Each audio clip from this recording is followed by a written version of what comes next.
Écrire grâce à un ordinateur, utiliser différents types de logiciels ou pouvoir simplement se connecter à Internet, autant d'outils indispensables pour accéder à la connaissance et éventuellement décrocher un métier. Aujourd'hui, 60% de la population mondiale n'a pas accès à l'outil informatique. Et c'est ce qu'on appelle la fracture numérique. C'est dans les pays en voie de développement qu'elle est la plus importante. Mais ces inégalités existent aussi dans les pays développés comme la France, où 17% de la population n'a pas accès à l'informatique. C'est à l'université de Gennevilliers que de jeunes passionnés d'informatique répondent à cette fracture. Nous sommes dans le Fab Lab de cette faculté, un lieu de fabrication numérique ouvert à tous, où une attention particulière est portée sur cet objet. Dans ce bidon se cache un ordinateur. Voici le Jerry, diminutif de Jerrycan, un ordinateur conçu uniquement à partir d'objets de récupération. Objectif, un ordinateur pour tous à 0 €. Le Jerry a d'abord été conçu pour répondre à la fracture numérique des pays du Sud, afin que les plus démunis possèdent un ordinateur. À l'origine, Romain, spécialiste en management des systèmes informatiques. Ingénieur au sein d'une start-up pendant 2 ans, Romain a tout arrêté pour se consacrer à la conception de cet objet. Un ordinateur composé de 3 fois rien. Donc un Jerry, comme c'est un ordinateur classique, il y a les 3 composants essentiels. Un disque dur, la carte mère et l'alimentation électrique. Et à partir de là, lorsqu'ils sont montés ensemble dans un Jerry, on a une infrastructure informatique classique, quoi, voilà. Un ordinateur est composé de 3 pièces principales.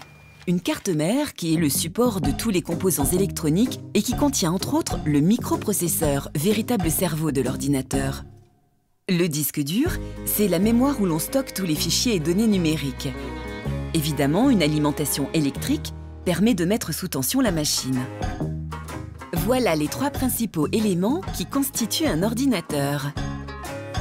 Et il ne reste plus qu'à brancher clavier, souris et bien sûr un écran. Toutes les pièces sont exclusivement issues de dons d'anciens parcs informatiques d'entreprise. Le Jerrycan, lui, est facilement trouvable gratuitement. Par exemple, les fast-foods l'utilisent pour stocker l'huile de friture. Donc, un Jerry ne coûte rien, puisqu'il est fabriqué à partir de matériaux de récupération. Et seule une journée suffit à assembler le tout. On dispose les composants donc, à l'intérieur du châssis. Les composants sont fixés dans le bidon grâce à des vis et câbles eux aussi issus de récupération. Le Jerrycan est un contenant original, facile à percer. Il peut accueillir des pièces de toute taille. De plus, il est très facile à transporter. Organisé autour d'une communauté, le Jerry Clan a pour mission de démocratiser l'informatique. Régulièrement, Romain organise des ateliers d'apprentissage. Le Relais 59 est un centre social dans le quartier de la gare de Lyon à Paris.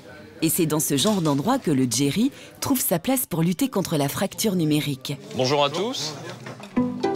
Ce centre social accueille un public fragilisé de tout âge, n'ayant pas forcément accès à l'informatique. Pour les participants, c'est l'occasion d'apprendre à construire cet objet pour se le réapproprier. Ça va pas se casser. Voilà. Le but de ce genre de pratique là, c'est de démocratiser la connaissance, notamment en informatique, et de rendre accessible ce savoir à tous.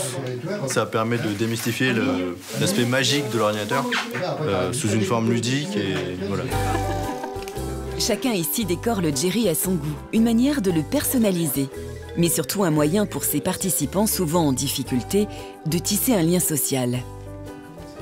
La mission de la communauté Jerry Clan, c'est de partager des moments comme ça, de création collective, où à la fin, tout le monde a donné un petit peu de soi et ça donne quelque chose qui dépasse les attentes individuelles. Donc c'est très bien. Le Jerry Clan lutte contre la fracture numérique en France. Mais initialement, il a été créé à destination des pays du Sud, où le problème est bien plus important.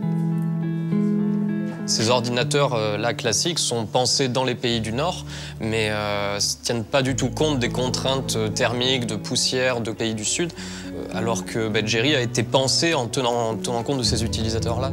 Grâce aux réseaux sociaux, la communauté est mondiale. Elle permet un véritable échange d'informations entre pays du Nord et pays du Sud. En Afrique de l'Ouest, le Jerry Clan est particulièrement présent. Lomé, capitale du Togo.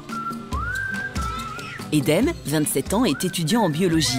Il est aussi spécialiste en informatique comme programmateur et développeur. Il est à la tête du Gériclan Togo et leader des ateliers en Afrique de l'Ouest. Régulièrement, il se rend au marché de Bossimé, dans le nord de la ville. Et c'est ici qu'il se fournit en jerrycan.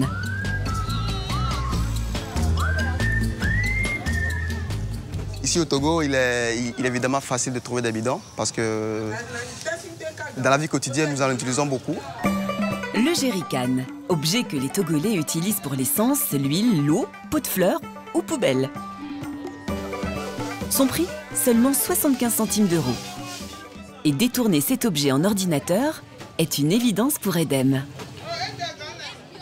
Aujourd'hui, il se rend dans une classe de 4e d'un collège de Lomé. Et pour ses enfants, l'outil informatique est rare. Est-ce que quelqu'un parmi vous ici maîtrise l'outil informatique déjà? Est-ce que vous avez un ordinateur à la maison? Est-ce que vous maîtrisez un peu l'ordinateur? Oui. Est-ce qu'il y a quelqu'un parmi vous? Oui. Toi seul? Pour Edem, le jerry est la solution la plus adaptée pour que ces jeunes aient la chance d'acquérir un ordinateur. Les pièces informatiques proviennent des décharges de la ville où l'on trouve facilement des composants provenant d'Europe. Les claviers et écrans peuvent être récupérés grâce à la générosité d'entreprises locales. L'Afrique de l'Ouest, c'est le dépotoir informatique des pays occidentaux actuellement. Donc on se dit que voilà, avec tous ces éléments qu'on a sous la main, on peut facilement essayer de faire du bien avec, quoi, en les utilisant pour faire des jerry. Vu que ça encourage le recyclage informatique, ça devient aussi un projet écologique. Et ça contribue principalement à la dépollution de l'Afrique. Sensibilisation au recyclage et à l'outil informatique. Un apprentissage fondamental et simple, notamment grâce à l'utilisation de logiciels gratuits accessibles à tous. Cet atelier permet aux élèves, surtout que nous avons devant nous ici, de pouvoir toucher l'outil informatique, de pouvoir eux-mêmes faire leur propre ordinateur, de maîtriser un peu les outils, ce qui n'était pas aussi évident, vu les problèmes sociaux que nous avons ici. Donc déjà, ça peut leur permettre d'avoir une ouverture d'esprit sur ce qu'est que l'outil informatique. Attentifs, les enfants boivent les paroles d'Edem. Cet atelier provoque chez eux une passion et une envie de faire. Je suis un passionné de l'informatique. Ça m'intéresse parce qu'un jour, moi aussi, je veux fabriquer un jerry. Je vais arriver à le faire moi aussi. Certains d'entre eux ont déjà une petite idée de ce qu'ils pourront faire avec un jerry. Moi aussi, j'ai un jerry et je peux faire des dessins de SketchUp. Et SketchUp, c'est un logiciel 3D qui permet de dessiner des choses en 3D. Tout comme en France, le jerry a trouvé sa place en Afrique. Il réduit le fossé numérique et permet aux plus démunis d'avoir accès à l'outil informatique. Je m'investis beaucoup plus dans ce projet de manière à ce que moi j'ai eu en fait la chance de maîtriser l'outil informatique, contrairement à d'autres. Donc je les enseigne à travers ce projet Jerry. Et grâce au jerry, Edem espère transmettre son savoir technologique aux générations futures. Donc en fait mon souhait c'est de voir cette Afrique un jour se relever en fait du côté informatique. Ça me donne envie de faire mon